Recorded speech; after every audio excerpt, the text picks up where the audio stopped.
안녕하세요. 저는 올해 70대를 바라보고 있는 여자입니다.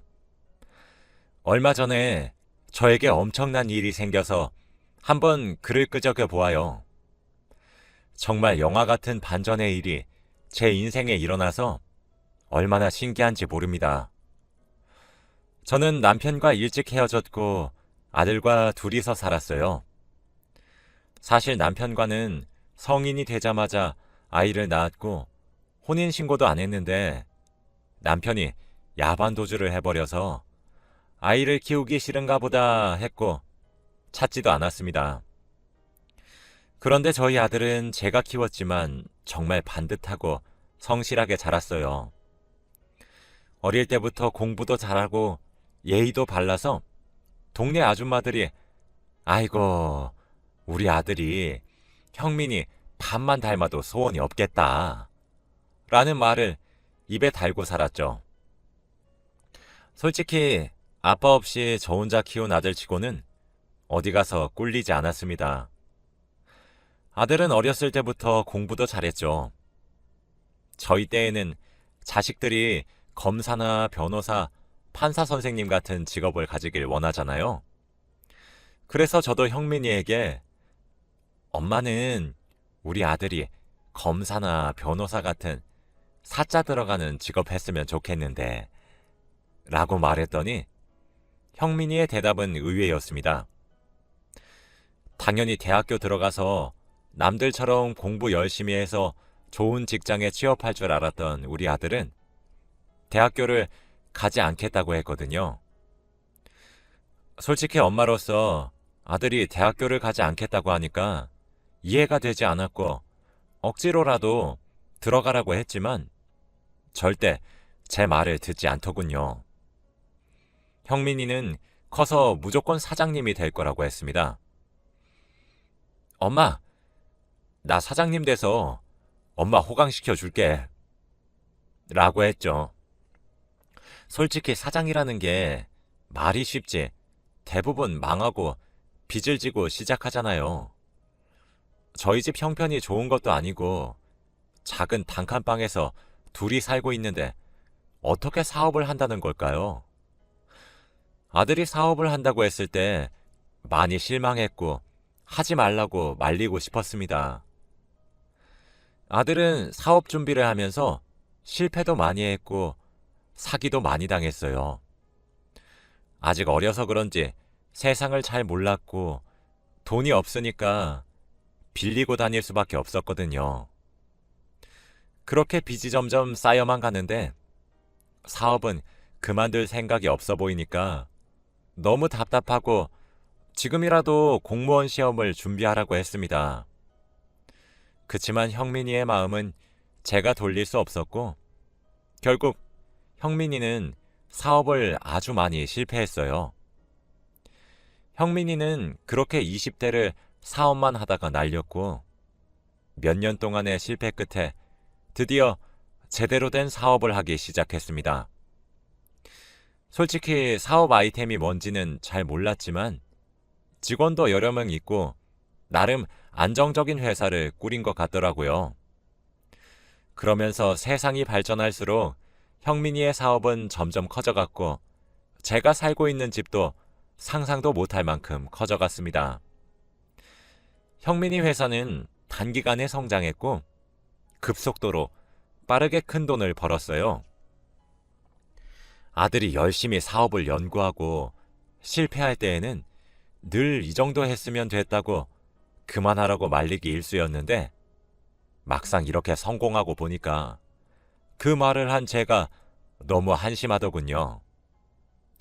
형민이는 TV에도 나오는 젊은 CEO가 되었고 인터넷에 형민이의 이름을 검색하면 형민이에 대한 기사도 나오는 아주 유명한 사람이 되었답니다. 30대의 CEO가 됐다는 건 극히 드문 일이었고 어린 청소년들에게 형민이는 롤모델이 되었죠. 그런데 아들이 좋아하는 일을 해서 성공한 건 당연히 부모로서 기분이 좋은 일이었지만 사업이 더 잘 될수록 형민이를 볼 수 있는 시간이 많이 줄어들더라고요.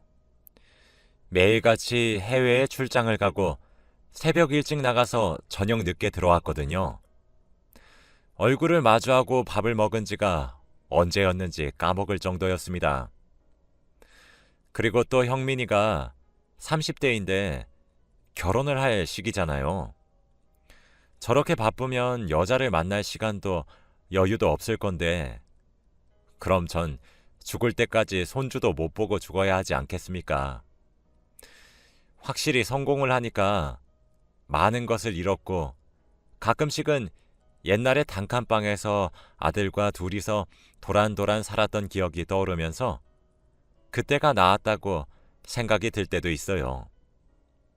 그래도 형민이가 행복하면 전 그걸로 만족했습니다. 마냥 행복하고 평생 일만 할 것 같았던 형민이에게도 행복만 있는 건 아니더라고요. 저희 아들이 너무 일에 심취해 있었고 건강보다 일을 더 중요하게 여겨서 자기 몸이 망가지고 있다는 것을 몰랐나 봐요. 갑자기 망연자실한 표정으로 집에 들어오더니 저와 이야기를 좀 하자고 했고, 왠지 좋지 않은 말을 들을 것 같아서 무슨 일이 있냐고 물었더니 형민이의 대답은 너무 충격적이었습니다. 바로 대장암 4기라고 했거든요. 아들은 소화가 잘 안 되고 배가 아픈 게 그저 체한 줄 알아서 병원에 진료를 받으러 갔더니 대장암 4기라고 했다네요. 이미 다른 기관에 전이가 다 된 후에 병원을 찾아가서 치료가 힘들고 아들은 시한부 인생을 살아야 했습니다. 도대체 이게 무슨 말인가요? 나이도 어린 게 무슨 암인가요? 일보다 자기 건강을 더 우선시했으면 미리 알았을 텐데 말입니다. 아들 말로는 의사 선생님께서 완치가 불가능하고 6개월 남았다고 했다네요. 저는 거짓말 하지 말라고 말했지만 아들의 표정을 보니 진심이었고 그 자리에서 저희 둘은 펑펑 울었습니다. 갑작스럽게 아들에게 6개월밖에 남지 않았다는 말을 들으니까 악몽을 꾸는 것 같았고, 마음 같아서는 저도 아들 따라 가고 싶더라고요. 아들 없으면 저는 무슨 낙으로 삽니까? 평생 공부하고 일만 하면서 살았던 우리 아들이 무슨 죄가 있다고 이렇게 빨리 가게 하는 걸까요? 그날부터 하루하루가 중요하다는 것을 깨달았고, 아들은 일을 다른 사람에게 인수인계한 뒤 저와 하루 종일 붙어 있었습니다. 그런데 갑자기 아들이 뜬금없는 소리를 하더라고요. 엄마는 아빠 보고 싶어? 아들 입에서 아빠라는 단어가 나온 것도 처음이었고, 오랜만에 그 사람을 생각하게 되니까 기분이 되게 묘하더라고요. 그 사람과 저는 싫어서 헤어진 게 아니라 그 사람이 도망간 거였어요. 새벽에 저와 어린 아들만 두고 야반 도주를 했고, 그때는 찾을 수 없었죠. 도망친 이유가 우리랑 살기 싫어서겠지 생각하며 연락하려고 하지도 않았답니다. 저는 딱히 악감정도 없었고 죽었는지 살았는지도 모르니까 그냥 어떻게 살고 있는지는 궁금한 정도? 라고 대답했지요. 아들은 그 뒤로 별 말이 없었고 또 다른 이야기를 하더라고요. 엄마, 혹시 내가 지금 결혼한다고 하면 말릴 거야? 무슨 소리야? 너 살 날이 얼마 안 남았는데 결혼을 한다고? 그 여자도 웃기다. 뭔 생각으로 결혼을 하겠대? 그거 딱 봐도 네 재산 노리고 결혼하는 거라고. 근데 내가 너무 하고 싶다고 하면? 죽기 전에 소원이라고 하면? 그러면 어쩔 수 없지. 왜, 우리 아들 좋아하는 여자 생겼어? 사실 만나고 있던 여자가 있는데 결혼하고 싶어. 일만 하느라 여자는 못 만날 줄 알았던 아들도 조용히 누군가와 연애를 하고 있었더군요. 만약 대장암이 아니었다면 그 여자와 알콩달콩 살았겠죠. 그래? 그럼 엄마한테 소개시켜줘. 뭐 하는 여잔데? 간호사 일하고 있어. 착하고 예뻐. 아들 입에서 그런 칭찬이 나오니까 아들이 진심으로 좋아하는 여자구나 싶었네요. 얼마 지나지 않아서 아들은 그 여자를 데리고 집으로 왔고 한눈에 보자마자 너무 예쁘고 참하게 생겼더라고요. 아이고, 너무 예쁘다 하면서 칭찬을 해주니 그 여자도 아니에요. 어머니가 훨씬 더 아름다우세요. 라고 웃으면서 말해주는데 웃는 게 어찌나 예뻤는지 몰라요. 아들의 암만 아니었으면 그 여자와 결혼시켜줄 수 있을 것 같더군요. 셋이서 식사를 하다가 드디어 결혼 이야기가 나왔습니다. 그 여자와 아들은 연애한 지 2년째라고 했고 여자의 부모님도 저처럼 시한부 남자와 결혼해서 뭘 얻겠다고 하지 말라고 했대요. 그런데 그 여자는 평생 형민 씨의 아내로 남고 싶어요. 라고 하며 절실하더라고요.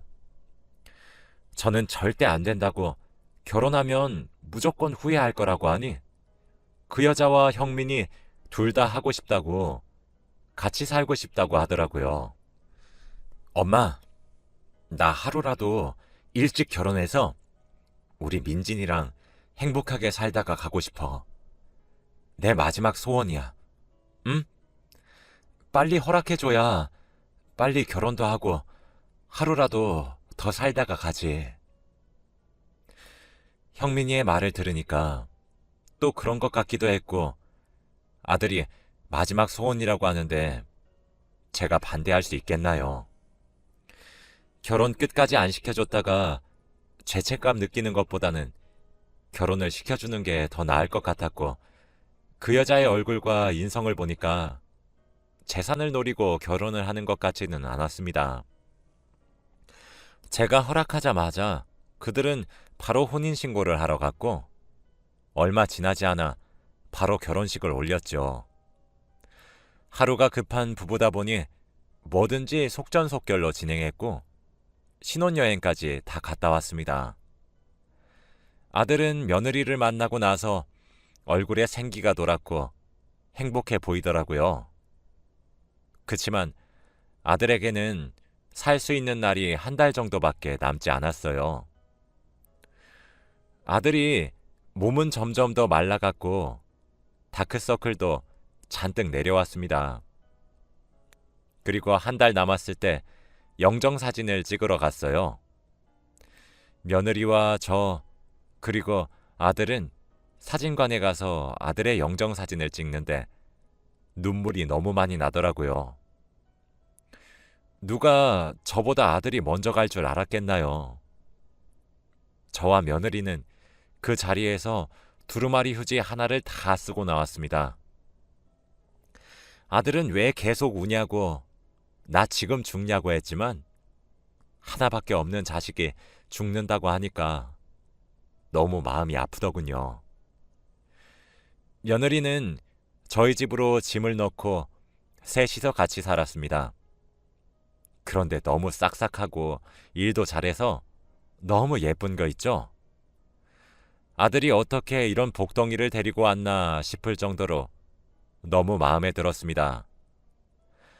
아들과 늘 같이 있어주고 아들을 위해서라면 뭐든지 다 했어요. 그런데 아들은 자신의 죽음을 얼마 남기지 않고 갑자기 사라졌습니다.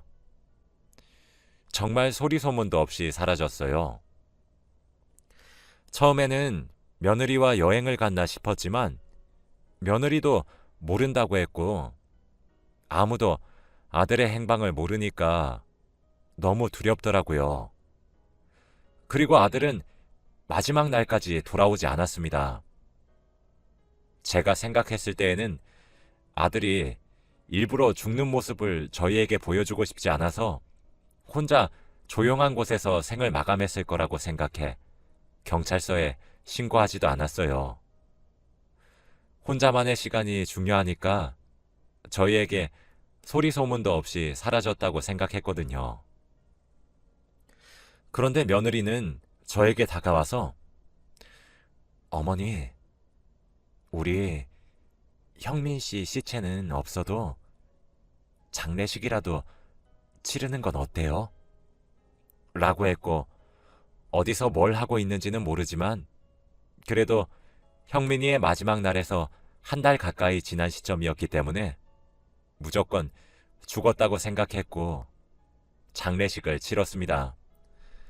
아들의 시신도 못 보고 보낸 건 너무 슬프지만 어머니에게 시신을 보여주고 싶지 않은 아들의 마음을 이해하려고 했답니다. 그렇게 집에는 아들 없이 저와 며느리 둘이서 살았어요. 며느리는 삶의 의욕이 없는지 하루 종일 TV만 보거나 침대에 누워 있기만 했고 백화점에 쇼핑을 잔뜩 하고 들어오곤 했죠. 솔직히 너무 과소비고 다 필요 없는 물건이라서 이렇게까지 해야 하나 싶었지만 그래도 남편 잃은 아내의 마음은 제가 알 수 없으니 아무 말 하지 않았어요. 그런데 얼마 뒤 충격적인 것을 발견하고 말았습니다. 바로 며느리의 휴대폰 문자 내용을 보고 말았거든요. 원래 제가 며느리 방에 잘 안 들어가는데 그날따라 아들 사진이 보고 싶어서 영정사진을 가지러 들어갔습니다. 그리고 그때 화장대 위에 올려져 있던 며느리의 휴대폰에서 알림 소리가 들렸고 저는 무의식적으로 봐버렸죠. 그런데 대화 내용은 아주 충격적이었습니다. 평범한 여자의 대화라고는 도저히 이해할 수 없는 말들 투성이. 저는 그게 무슨 말인가 싶어서 저도 모르게 문자 내용을 확인했네요. 그런데 그 사람과 나누던 대화를 보고 너무 놀랐어요. 축의금도 받을 수 있고 부조금도 받을 수 있고 이게 웬 떡이냐? 야, 그리고 우리 남편 돈 많아서 이제 그 돈 나 상속받으면 우리 아들이랑 행복하게 살 수 있어. 저는 며느리의 이중적인 모습에 놀랐고 당장 대화 내용을 증거로 남겼습니다. 그런데 그때 며느리가 화장실에서 나오면서 자신의 휴대폰을 들고 있는 저를 보고 어머니, 지금 뭐 하시는 거예요? 라고 하더군요. 너 이거 뭐니? 너 우리한테 거짓말 한 거니? 어머니, 제가 시한부 남편이랑 결혼을 왜 해요? 이제 다 보셨으니 어쩔 수 없네요. 맞아요. 저 사실 간호사 아니고 술집에서 일하는 여자예요. 그리고 아들도 있어요. 술집에서 만난 남자한테서 낳은 아이라 아빠는 몰라요. 뭐야? 이게 무슨 말이야? 너... 어머니, 저한테 뭐라고 하셨어요? 저 형민 씨한테 재산 물려받아서 어머니 저한테 잘 보이셔야 할 텐데. 옛날처럼 단칸방으로 들어가고 싶으세요? 이 집에서 계속 살고 싶으면 그냥 조용히 계세요. 착하고 예쁜 며느리는 아들의 재산을 노리고 접근한 여자였고 바보 같은 아들은 그런 여자를 믿고 결혼까지 한 겁니다.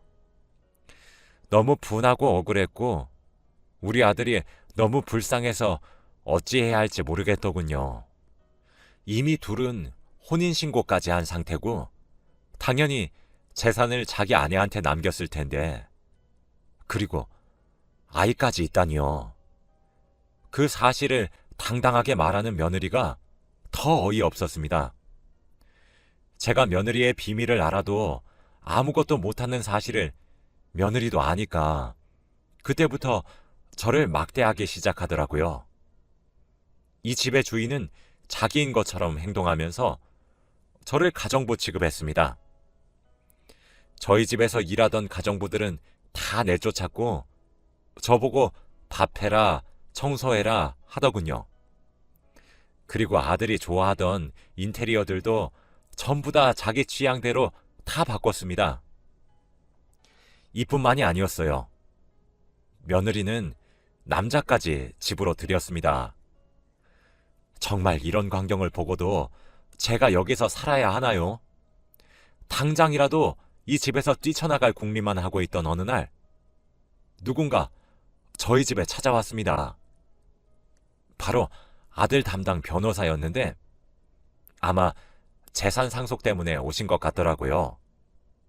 그때 집에 있던 며느리는 변호사가 온 것을 알고 기분 좋게 뛰어나갔습니다. 대표님이 돌아가시기 전에 남기신 게 있습니다. 라고 했죠. 변호사님은 며느리에게 한 장, 저에게 한 장씩 흰 봉투를 주더라고요. 며느리는 좋아라 하며 흰 봉투를 열었고 거기에는 죽기 전에 아들이 남기고 간 편지가 있었습니다. 그런데 며느리에게 남긴 편지에는 김민진, 그동안 재밌었지? 이젠 이 시간은 끝났어. 그리고 내가 너 돈 빼내서 네 아들한테 보낸 거 모를 줄 아니? 그리고 너 간호사도 아니잖아. 내가 그런 정보도 없이 너랑 결혼했을 것 같아? 내 재산이 다 네 거인 줄 알았겠지만 웃기지 마. 곧 찾아갈게. 라고 쓰여 있었어요. 며느리는 편지를 읽고 당황하면서 손과 눈이 떨렸고 저는 얼른 제 편지지를 열어보았습니다. 엄마, 나야 형민이. 내가 말도 없이 사라져서 너무 놀랐지? 잠깐 혼자만의 시간이 필요했어. 그동안 고생 많았어. 걱정 마. 곧 돌아올게. 그때 입구에서 누군가 들어왔고 바로 아들이었어요. 아들은 몇 년 전 그 모습 그대로였고 더 잘생겨졌더라고요. 며느리는 성큼성큼 걸어오는 아들을 보고는 너무 놀라서 입을 막았고 저는 아무 말도 안 나왔어요. 제가 꿈을 꾸는 것만 같았고 왜 죽은 아들이 멀쩡히 살아서 돌아오는지 궁금했습니다. 그리고 아들은 그 자리에서 경찰서에 전화를 해서 며느리를 체포해 갔죠. 순식간에 일어난 일이라 상황 파악이 되지 않아서 당황해하고 있는데 그때 현관문에서 낯익은 한 사람이 들어오더라고요. 기억을 더듬다가 드디어 알아냈는데 바로 몇십 년 전에 도망간 남편이었습니다. 너무 오랜만에 만난 그는 외모가 많이 늙어 있었고 힘들어 보였죠. 그래서 아들에게 이게 무슨 일인지 당장 설명해 달라고 했습니다. 아들의 말은 정말 충격적이었어요. 아들은 죽은 게 아니라 해외로 간 거였대요.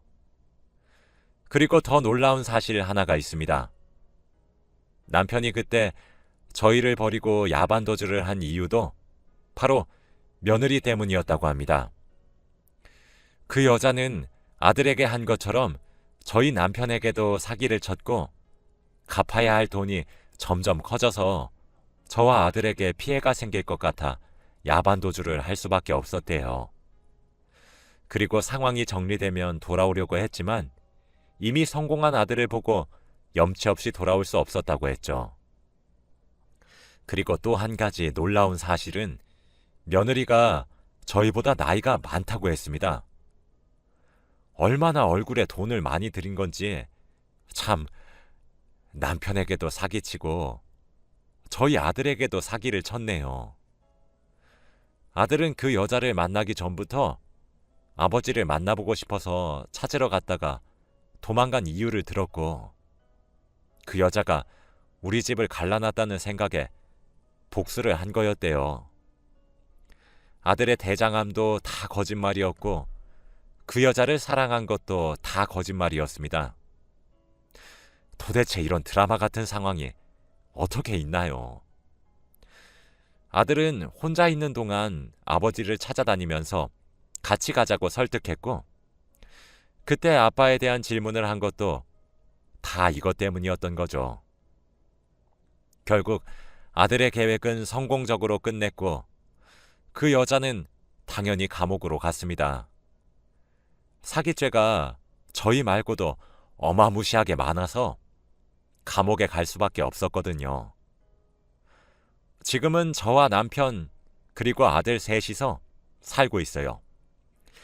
오랜만에 이렇게 가족이 뭉치니 되게 기분이 신기하네요. 지금 다시 생각해봐도 아들이 이런 계획을 한 게 너무 신기합니다. 여러분, 집안에 며느리 잘 들이세요. 저처럼 이런 일 당하시지 않으셨으면 좋겠습니다. 제 이야기는 여기까지이고요. 들어주셔서